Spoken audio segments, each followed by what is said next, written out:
Selamat pagi Bapak Ibu dan saudara-saudaraku yang dikasihi oleh Tuhan. Senang sekali pagi hari ini saya bisa menjumpai Bapak Ibu di dalam tayangan video singkat ini.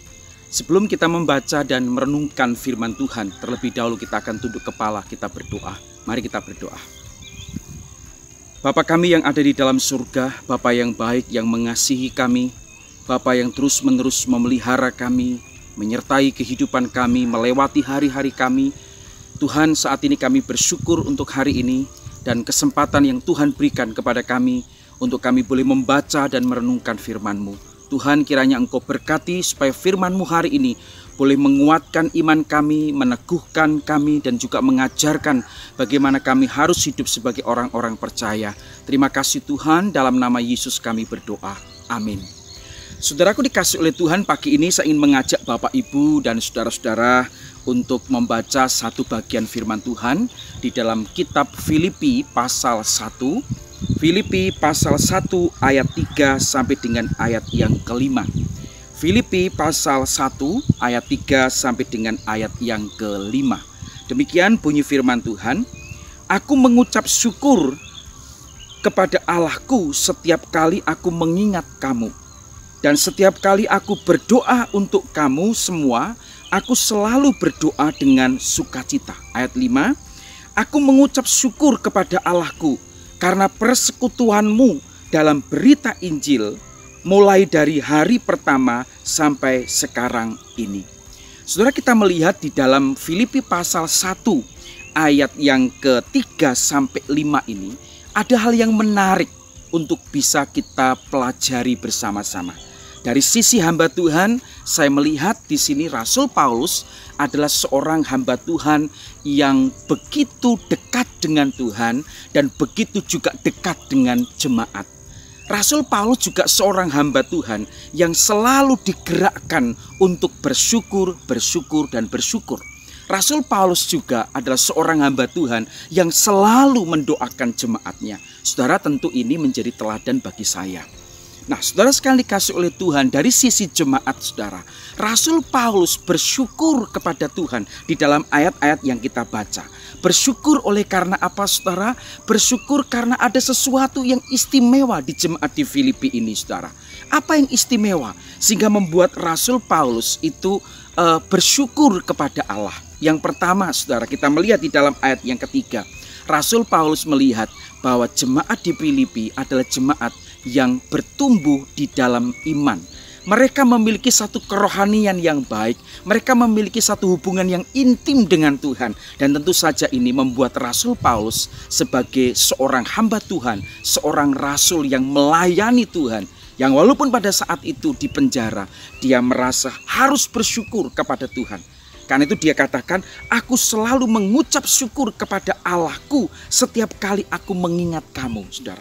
Apa yang diingat oleh Rasul Paulus, saya melihat di sini dan secara tersirat saudara, bahwa Rasul Paulus mengingat betapa jemaat di Filipi itu membanggakan hatinya karena mereka bertumbuh di dalam iman dan rohani mereka. Saudara, bahkan Rasul Paulus di dalam ayat yang ketiga, dia adalah seorang rasul yang berdoa.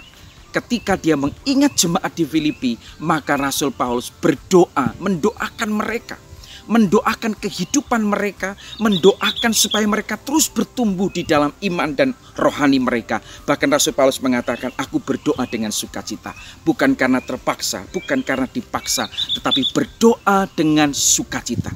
Saudara, tentu saja ini menjadi satu contoh dan teladan bagi saya sebagai seorang hamba Tuhan, mendoakan jemaat dan bersyukur untuk pertumbuhan iman jemaat. Saudara, kita juga melihat di dalam bagian ini bahwa Rasul Paulus bersyukur. Bersyukur oleh karena jemaat di Filipi adalah jemaat yang cinta akan Tuhan. Jemaat di Filipi adalah cinta pekerjaan Tuhan. Jemaat di Filipi adalah jemaat yang terus-menerus menginginkan supaya berita Injil itu disebarluaskan. Saudara melihat di dalam ayat yang kelima, aku mengucap syukur kepada Allahku karena persekutuanmu ya dalam berita Injil mulai dari hari pertama sampai sekarang ini. Dalam terjemahan lain dikatakan begini, sudah membantu saya menyebarkan kabar baik dari Allah. Saudara, jemaat di Filipi adalah jemaat yang bukan hanya diam kemudian hanya mendengar dan mendengar. Tetapi jemaat di Filipi ada jemaat yang terus mau membantu supaya berita Injil itu bisa disebar luaskan.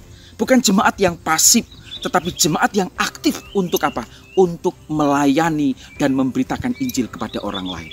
Tentu saja saudara, ini menjadi sebuah kebanggaan dari Rasul Paulus. Dan tentu saja ini juga menjadi teladan bagi kita sebagai jemaat Tuhan. Kapan terakhir kita memikirkan akan hal ini?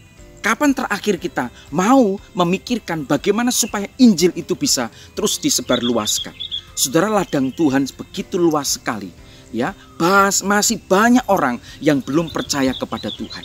Mari saudara sekalian dikasih oleh Tuhan, kita menjadi jemaat yang bukannya jemaat yang duduk diam pasif, tetapi jadilah jemaat yang terus-menerus memikirkan dan mendukung pelayanan pekerjaan Tuhan, pelayanan pekabaran Injil. Saudara, dari sisi hamba Tuhan, kita melihat Rasul Paulus adalah seorang hamba Tuhan yang selalu hidupnya digerakkan rasa syukur. Seorang hamba Tuhan yang dekat dengan jemaat. Bahkan Rasul Paulus mengatakan di dalam ayat yang ke-7 bagian kedua, saudara. Ayat 7 mengatakan begini, sebab kamu ada di dalam hatiku. Saudara, kedekatan Rasul Paulus dengan jemaat di Filipi luar biasa.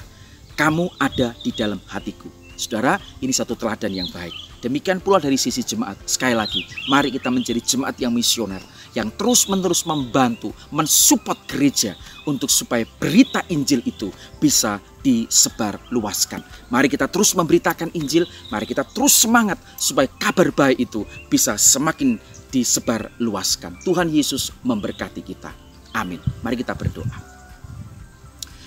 Bapa yang baik, kami bersyukur kepadamu ya Tuhan, oleh karena firman-Mu pagi ini mengingatkan kepada kami kembali, supaya kami sebagai hamba Tuhan juga menjadi hamba Tuhan yang bersyukur, hamba Tuhan yang berdoa mendoakan jemaat. Dan juga kami sebagai jemaat, kami juga diingatkan kembali supaya kami tidak menjadi jemaat yang pasif, yang hanya diam saja, tetapi kami juga menjadi jemaat yang aktif seperti jemaat di Filipi, yang terus-menerus membantu, memikirkan bagaimana kabar baik itu, Injil itu terus diberitakan. Tuhan berkati setiap kami, baik hamba-hamba Tuhan maupun jemaat, supaya kami bisa melakukan apa yang sudah kami renungkan bersama pagi hari ini. Tuhan berkati seluruh jemaat-Mu. Kami sebagai hamba-hamba Tuhan diberkati menjadi orang-orang yang misioner, menjadi orang-orang yang terus-menerus memberitakan kabar baik kepada semua orang. Terima kasih Tuhan, dalam nama Yesus kami bersyukur, kami berdoa. Amin. Tuhan Yesus memberkati kita. Haleluya. Amin.